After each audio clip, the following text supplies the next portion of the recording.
Hi everyone, it's Sarah here from Chorley Pilates, and I'm here this week trying to keep all you runners and cyclists, and maybe those of you who are fairly new to fitness but you've found that new time that you've got in your schedule to get out there and get some fresh air, get that heart rate up, work on your cardiovascular system and work on your fitness.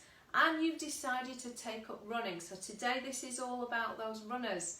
Now, if you think about it, running is a single leg activity. You're on one leg and then the other leg. So that leg is doing work and impact all on its own, okay? Because you swap from one to the other. You don't have both feet on the floor in running. So, I'm going to show you some little exercises that if you try these and you don't do very well, maybe you can work on these, try these three, build them up, and that's going to help you to be better at running. So if you can't do these just yet, this is when you go out for that run and you're going to very quickly end up with very sore knees, hips, achy muscles, other problems in the body because your body wasn't quite ready yet. Okay, so this is about getting you ready for those runs.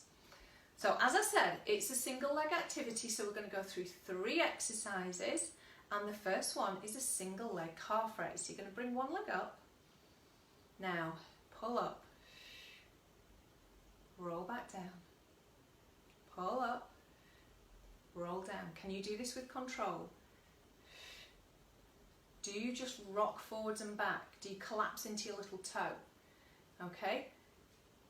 If that's the case, you haven't quite got the strength yet in your arches and your calves for running. So you should be able to do 15 to 30 reps on each leg, no problem. Then you know your feet and your calves are strong enough for running. Okay, so if you start pressing over into your little toe, collapsing, just think what that's going to happen. What's going to happen if you do that when you're out on a run? So if you start collapsing into that little toe, okay, things are going to travel through the knee, through the hip. We're going to end up with all sorts of joint problems. So we need to make sure that the arch of the foot is strong enough and that the calf is strong enough and that you can take that impact in a safe way. So being able to lift up and lower down. Single leg. Right. Second one is a single leg lunge. Now, we're not talking about doing a great big huge lunge down to the floor. This is a very small range of movement. Okay, so you're standing on one leg again. And what I want you to feel is where you're loading. Okay, so by that I mean, what muscles are you feeling? What's happening in your body as you do that? So as you bend that knee, what's switching on? Maybe what isn't? But what you should feel is your quad, front of your thigh, hamstring, back of your thigh, and your glutes. Is something missing in that equation? Are you very quad dominant? As you go down and up, is your quad just doing everything? So what I'd like you to really focus on is thinking of lowering those hips, get that glute working. Push back up through your heel. Feel that glute switch on. Okay?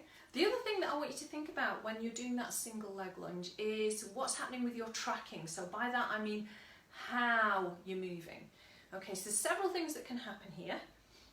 If you do a single leg lunge, does your hip push out? Okay, have you lost all that stability in your pelvis? Okay, does your knee collapse inwards? Okay, you're going to feel very wobbly. Imagine what that's going to be like when you're impacting the floor. So especially running on hard surfaces like pavements, okay, it's going to be really, really bad for your knee joint. So what we need to be able to do is think about sending that knee over your middle toe. So if you stand next, like I said, it's only a very small lunge. Knee over the middle toe and up, and you should feel steady and stable, quad, hamstring, glute, all working in harmony. And that's going to reduce the strain on your knee. It's going to help stabilise your ankle, and it's going to help stabilise your pelvis. Right, so the last one is single leg stamina. So if you think of a split squat for this, so we're going to take hands onto the hips, keep the pelvis neutral. Okay, and can you just come into that jump? Taking one leg back, one leg forward. How does that feel as you impact? Does it feel okay? Could you just keep going? Or are you already thinking, ow, my knee? Don't like that. So that's happening while you're running too. So if your body doesn't like that, this is something you need to practice and get ready for running. So this is going to enable you to be better at running, to be stronger and much, much less prone to injury. So do try all of those, see what happens. Learn a little bit more about your body. It's a voyage of discovery. Enjoy.